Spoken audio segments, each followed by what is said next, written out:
We just need to go home. I won't keep you if you wish to leave. But I want you to choose which door to go through based on your faith. What does this have to do with us leaving?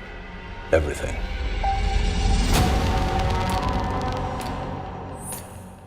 How did this script come about? Because I gotta say, this script is a doozy. So what was the inspiration, especially because it was so provocative? 12 years ago, Bryan and I made our very first tiny movie in Salt Lake City, Utah. And we worked with so many cast and crew members that were a part of the LDS church.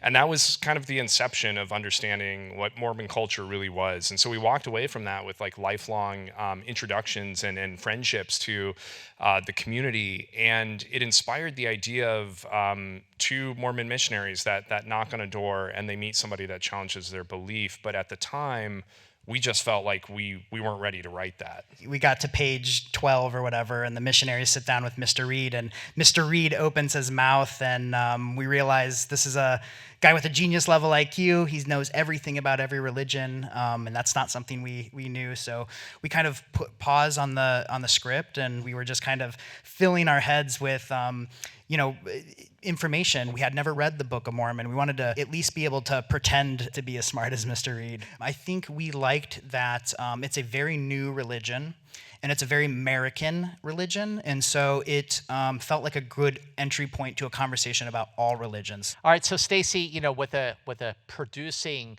legacy of films like Pulp Fiction, Out of Sight, World Trade Center, what were the unique challenges that came when it came to producing? It's a psychological thriller, and obviously there are genre aspects to it, but I just, I read somewhere that Hugh said, in typical Hugh fashion, I didn't put the script down or make a cup of tea or get bored or take a nap, which for him signaled that it was really terrific. But for me, it was just gripping. I've been doing this long enough that it's a really magical thing when a truly unique and special voice comes across your desk. So I wanted to do anything that I could to support that. There were two key choices that we made. One was to go with A24. A24 was in a position to sign a SAG waiver. And the second decision that we made was to shoot in Vancouver and not in New Jersey. And had we decided to shoot in New Jersey, we would not have gotten the SAG waiver because you had to be shooting outside of the United States to get it. What were the unique costume design challenges for Heretic? Well, one costume per actor is sometimes harder than 20. Right. Because everybody has to agree on the same thing, and it can't bore the audience. You may have only one costume per actor, but you need 10 of each of them because there will be blood. You have to figure out where to show the money. This is my shout out is to Chung Hoon Chung, our amazing cinematographer, and Scott and Bryan for using every single costume detail that I had was shown on camera.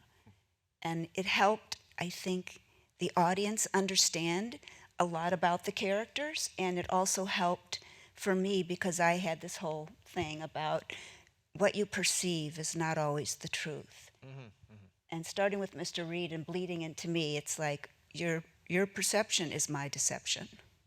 What made Hugh Grant the man? What made him the perfect Mr. Reed? And did you even write it with him in mind? The big challenge of this movie that terrified us in multiple departments was creating an arc where you walk into this man's house and you don't feel danger. And maybe there's times you feel an ounce of danger, but then you're pulled back and lulled into this complacency because there's this guy who is just really charming and disarming. But then he has to notch things up, by 5 degrees here and to the point where it totally is a 180 by the end of it.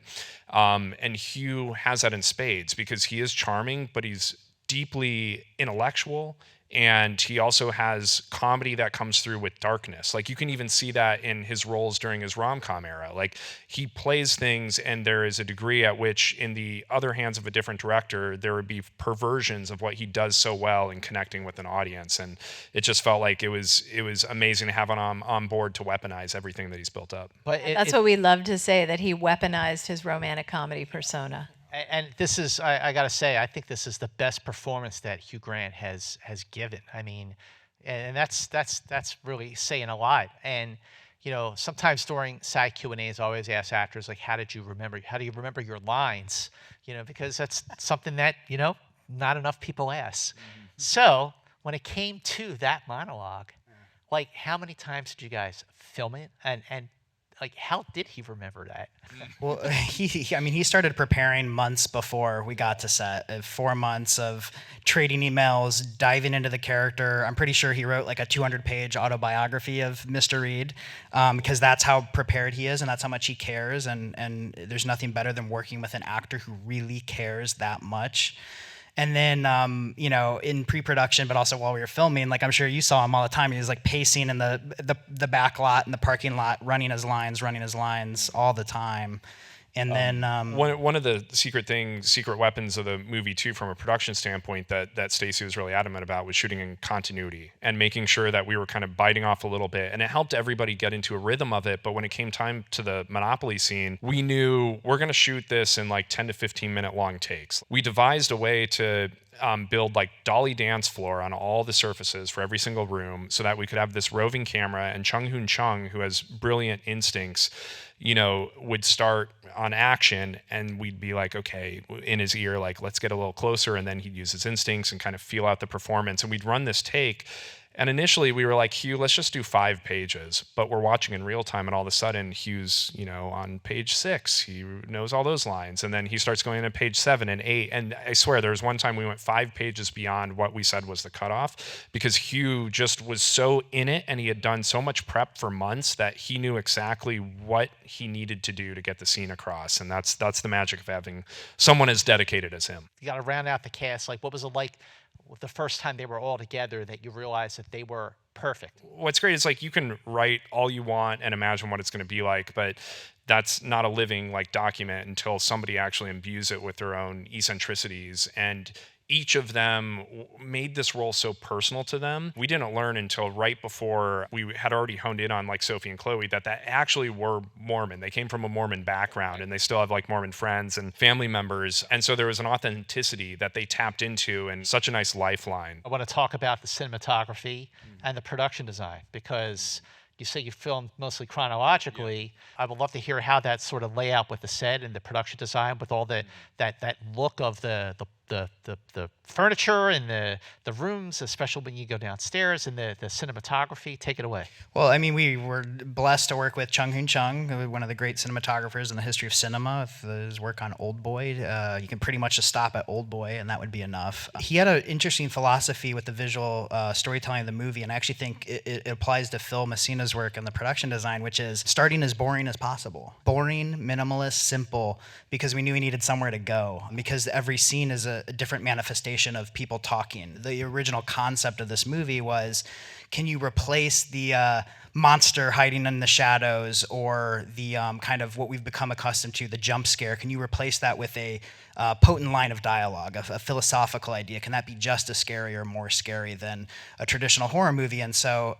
everything is a manifestation of a different conversation. It's 3 people in a room talking for 2 hours, and to be able to create an arc the way that Chung-Hoon did with the cinematography, and the way that Phil did with this set that expands and pulls back layers and gets deeper and weirder over time, was crucial.